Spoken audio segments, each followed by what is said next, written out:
Bonjour à tous! Aujourd'hui je vous propose une petite vidéo pour vous parler de mes dernières lectures. J'ai lu de très bons livres dernièrement et du coup je vais juste vous parler des livres que j'ai vraiment aimés et que je vous recommande. Vous allez voir qu'ils ont des genres assez différents, il y en a un petit peu pour tous les goûts même si c'est quand même très marqué par le genre du thriller parce que j'ai eu envie de lire de bons thrillers dernièrement. Donc voilà, j'espère que cette petite sélection vous plaira. Je vais passer rapidement sur les livres pour pas que la vidéo soit trop longue. Mais bien évidemment, si vous voulez des précisions ou si vous avez des questions, je suis à votre disposition en commentaire. Donc voilà, j'espère que ça vous plaira et je vous propose qu'on commence tout de suite. Le premier livre dont je vais vous parler, c'est celui que j'ai lu le plus récemment. Il s'agit du roman Le Château des Bois Noirs. C'est l'histoire d'une jeune femme qui vient d'être mariée et qui va suivre son époux dans un grand château en pleine campagne. Très vite, la jeune mariée va se rendre compte qu'il y a des choses quand même un peu bizarres qui se trament.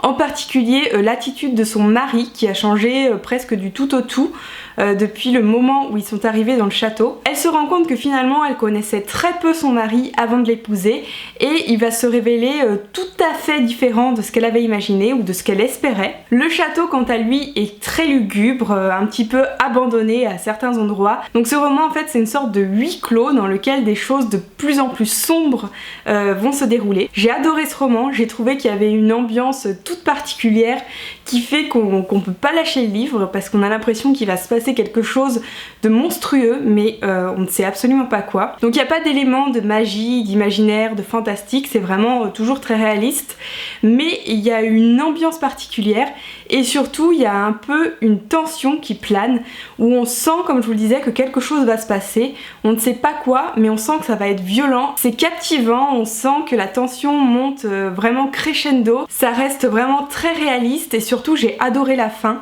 parce que j'ai trouvé que elle ne tombait pas comme un cheveu sur la soupe, elle n'était pas exagérée. J'ai trouvé qu'elle se fondait totalement dans l'histoire qui avait été mise en place et qu'elle était, voilà, qu'elle sonnait juste et que même si elle sonnait juste, elle en reste quand même extrêmement atroce. Donc voilà, je vous conseille vraiment ce livre, il est très bien, il est très sombre et il est passionnant. Le deuxième livre dont je vais vous parler, c'est Le Chuchoteur. Donc c'est un livre que certains d'entre vous m'avaient conseillé parce que je cherchais un livre qui fait peur et beaucoup de personnes m'ont dit il faut absolument que tu lises Le Chuchoteur. Donc je l'ai lu et j'ai énormément aimé, ça a été limite un petit coup de cœur. Donc Le Chuchoteur, c'est un thriller. On ne sait pas trop où ça se passe, on ne sait pas trop non plus quand ça se passe, l'auteur reste très vague là-dessus.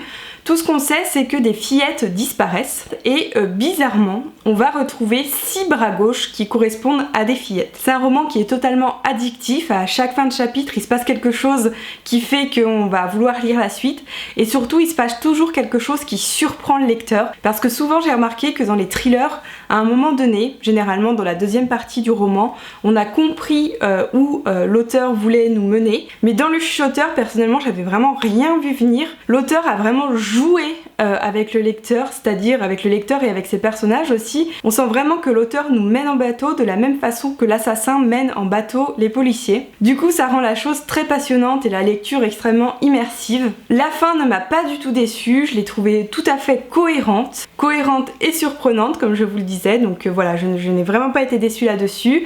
L'atmosphère est très glauque, très malsaine. C'est un roman qui s'adresse pas forcément à tout le monde, il y a des passages assez, enfin pas forcément trash mais très suggérés, où il y a beaucoup de violence, où il y a beaucoup de souffrance aussi. Donc voilà, c'est pas un roman pour les plus fragiles d'entre nous. C'est une enquête où il y a beaucoup de péripéties, beaucoup de rebondissements, donc vraiment on s'ennuie jamais du début à la fin du livre. Personnellement, il m'a pas vraiment fait peur, même pas du tout. Je peux pas dire que j'ai eu peur, mais je l'ai quand même beaucoup apprécié et j'ai trouvé que c'était un thriller qui se démarque vraiment des autres thrillers, qui a quelque chose en plus. Et du coup je vous le conseille, pas tout le monde comme je vous le disais, c'est quand même pour un public assez averti, mais très bon thriller. Et sachez qu'il y a une suite, moi je ne le savais pas mais je l'ai appris une fois que j'ai fini le livre, donc je suis très contente, je lirai la suite avec grand plaisir. Le troisième livre dont je veux vous parler est très connu, il s'agit du livre Ça de Stephen King. Donc personnellement j'ai lu que le tome 1 parce qu'il y a aussi un tome 2 et j'ai vu le film aussi. J'ai beaucoup aimé, que ce soit le livre ou le film, j'ai trouvé qu'ils se complétaient très bien. Pour vous raconter vite fait l'histoire, mais je pense que vous connaissez un petit peu, ça se passe dans une petite ville aux États-Unis où tous les 27 ans il se passe quelque chose d'atroce. Il y a une sorte de clown tueur qui vient tuer ou en tout cas faire très peur, faire souffrir les enfants. Ce clown peut prendre la forme d'un clown mais aussi plein d'autres formes qui répondent un peu aux peurs les plus enfouies des enfants. Et dans ce contexte-là, on va suivre quelques enfants qui ont survécu à ce clown en fait. On va les suivre à deux époques, pendant leur enfance donc et pendant les événements tragiques qui se sont déroulés et quand ils sont adultes et qui vont revenir sur les lieux du crime. Sachez que dans le film, on voit juste quand ils sont enfants en fait, on voit pas la partie où ils sont adultes, alors que dans le livre, on voit les deux parties en parallèle. Comme tous les romans de Stephen King, j'ai trouvé qu'il prenait vraiment son temps, voire un peu trop son temps, pour tout décrire, que ce soit les lieux, que ce soit les personnages secondaires, les personnages très secondaires, bref, il décrit vraiment tout dans les moindres détails et c'est vrai que des fois c'est un peu long. Je trouve que c'est quand même sa marque de fabrique et surtout que ça permet vraiment de créer une atmosphère, de décrire une ville parce que la ville est très importante dans ce livre, elle est le centre des horreurs en fait et voilà, j'ai trouvé que vraiment c'était certes un peu long parfois mais que c'était assez nécessaire sous certains aspects. J'ai pas forcément eu peur parce que j'ai pas peur des clowns en fait, donc c'est pas quelque chose qui me terrifie. Je sais que c'est quelque chose qui fait peur à beaucoup de monde, mais moi c'est pas trop ça qui me fait peur.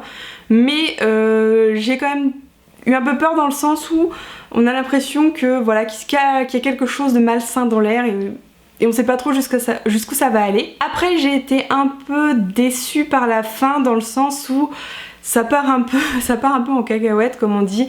Disons que à la fin du livre et du film aussi, il part un peu dans des trucs pas spirituels mais assez voilà, plus du tout ancrés dans le réel en tout cas. Mais néanmoins j'ai beaucoup aimé, c'est un roman que je vous conseille, pareil pour un public averti. Le film particulièrement je trouve qu'il fait beaucoup plus peur que le livre. Mais voilà, ça reste un très bon Stephen King, c'est pas le premier que je lis et c'est loin d'être le dernier.